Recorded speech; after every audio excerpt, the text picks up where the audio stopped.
Hey guys, Lord Naren White here, the Holy Ghost of the One True God, back with you with the next video in my series reading The Call of the Wild by Jack London.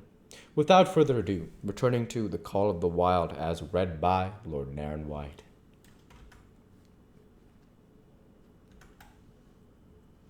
His traces were fastened, the sled broken out, and with both men running, they dashed out onto the river trail. Highly as the dog driver had forevaulted Buck with his two devils he found, while the day was yet young, that he had undervalued. At a bound, Buck took the duties of leadership, where his judgment was required, and quick thinking and quick acting. He showed himself the superior even of Spitz, of whom Francois had never seen an equal. But it was in giving the law and making his mates live up to it that Buck excelled. Dave and Solix did not mind the change in leadership. It was none of their business. Their business was to toil, and toil mightily in the traces. So long as they were not interfered with, they did not care what happened. Billy, the good-natured, could lead for all they cared, so long as he kept order. The rest of the team, however, had grown unruly during the last days of Spitz, and their surprise was great now that Buck proceeded to lick them into shape. Pike, who pulled at Buck's heels, and who never put an ounce more of his weight against the breastband than he was compelled to do, was swiftly and repeatedly shaken for loafing, and ere the first day was done, he was pulling more than ever before in his life. The first night in camp, Joe, the sour one, was punished roundly, a thing that Spitz had never succeeded in doing. Buck simply smothered him by virtue of his superior weight, and cut him up till he ceased snapping and began to whine for mercy. The general tone of the team picked up immediately.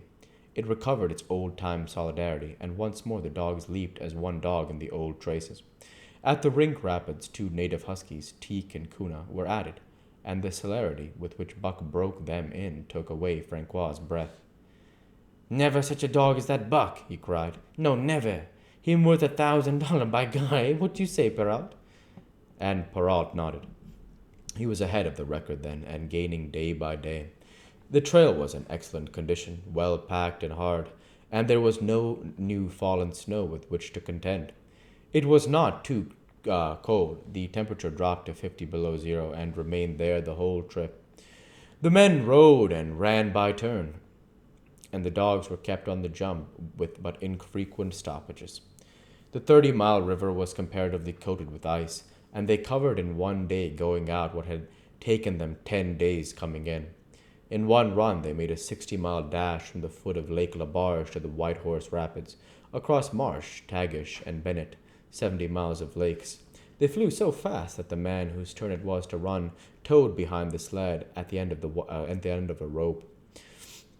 And on the last night of the second week, they topped the White Pass and dropped down the sea slope with the lights of Skagway and of the shipping at their feet. It was a record run. Each day for 14 days they had averaged 40 miles. For 3 days Perrault and Francois threw chests up and down the main street of Skagway, and were deluged with invitations to drink, while the team was constant center of a worshipful crowd of dog-busters and mushers.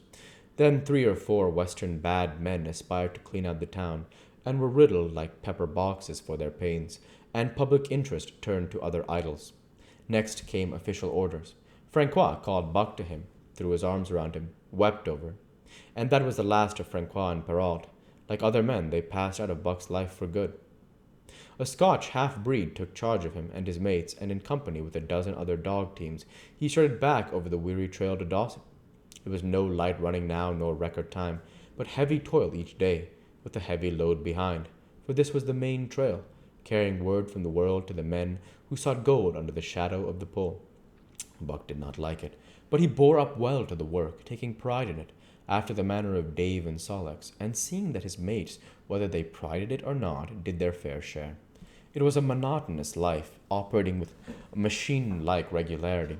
One day was very like another. At a certain time each morning the cooks turned out, fires were built, and breakfast was eaten. Then, while some broke camp, others harnessed the dogs, and they were under way an hour or so before the darkness fell which gave warning of dawn. At night the camp was made. Some pitched the flies, others cut firewood and pine boughs for the beds, and still others carried water or ice for the cooks. Also the dogs were fed. To them this was the one feature of the day, though it was good to loaf around after the fish was eaten, for an hour or so with the other dogs, of which there were 5 score and odd. There were fierce fighters among them, but 3 battles with which the fiercest brought Buck to mastery, so that when he bristled and showed his teeth, they got out of his way. Best of all, perhaps, he loved to lie near the fire, hind legs crouched under him, forelegs stretched out in front, head raised, and eyes blinking dreamily at the flames. Sometimes he thought of Judge Miller's big house in the sun-kissed Santa Clara, and of the cement swimming tank, and Jezebel, the Mexican hairless and tooths, and the Japanese pug. But oftener he remembered the man in the red sweater, the death of Curly, the great fight with Spitz, and the good things he had eaten or would like to eat. He was not homesick. The sunland was very dim and distant, and such memories had no power over him. Far more potent were the memories of his heredity that gave things he had never seen before a seeming familiarity. The instincts which were but the memories of his ancestors became habits, which had lapsed in later days, and still later, in him, quickened and became alive again.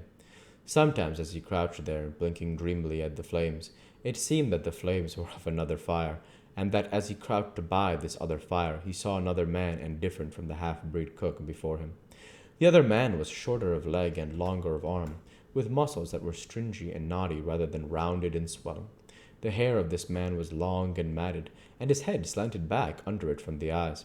He uttered strange sounds and seemed very much afraid of the darkness, into which he peered continually, clutching in his hand, which hung midway between knee and foot, a stick with a heavy stone made fast to the end. He was all but naked, a ragged and fire-scorched skin hanging part way down his back, but on his body there was much hair. In some places across the chest and shoulders and down the outside of the arms and thighs, it was matted into almost a thick fur, but he did not stand erect, but with trunk inclined forward from the hips, on legs that bent at the knees. About his body there was a peculiar springiness, or resiliency, almost cat-like, and a quick alertness as of one who lived in perpetual fear of things seen and unseen. At other times this hairy man squatted by the fire with head between his legs and slept. On such occasions his elbows were on his knees, his hands clasped above his head, as though to shed rain by the hairy arms. And beyond that fire, in the circling darkness, Buck could see many gleaming coals, 2 by 2, always 2 by 2, which he knew to be the eyes of great beasts of prey, and he could hear the crashing of their bodies through the undergrowth, and the noises they made in the night,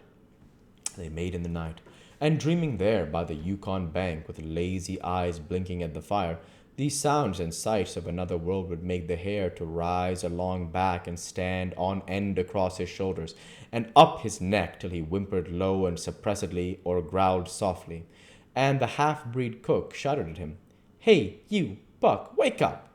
Whereupon the other world would vanish and the real world come into his eyes, and he would get up and yawn and stretch as though he had been asleep. It was a hard trip with the mail behind them, and the heavy work wore them down. They were short of weight and in poor condition when they made Dawson, and should have had a 10 days or a week's rest at least. But in 2 days' time they dropped down from the Yukon bank from the barracks, loaded with letters for the outside. The dogs were tired, the drivers grumbling, and to make matters worse, it snowed every day. This meant a soft trail, greater friction on the runners, and heavier pulling for the dogs. Yet the drivers were fair through it all, and did their best for the animals. Each night the dogs were attended to first. They ate before the drivers ate, and no man sought his sleeping robe till he had seen to the feet of the dogs he drove. Still their strength went down. Since the beginning of the winter they had traveled 1,800 miles, dragging sleds the whole weary distance, and 1,800 miles will tell upon the life of the toughest. Buck stood it, keeping his mates up to their work and maintaining discipline. Though he was very tired, Billy cried and whimpered regularly in his sleep each night. Joe was sourer than ever, and Sol-leks was unapproachable, blind side or other side. But it was Dave who suffered most of all. Something had gone wrong with him. He became morose and irritable, and when camp was pitched at once, made his nest, where his driver fed him. We'll go ahead and stop there for this week. As usual, I want to say thank you for watching, and I hope you enjoyed. Please like, comment, and subscribe, as it greatly helps the channel. Light be with you all. Take care, and thanks again.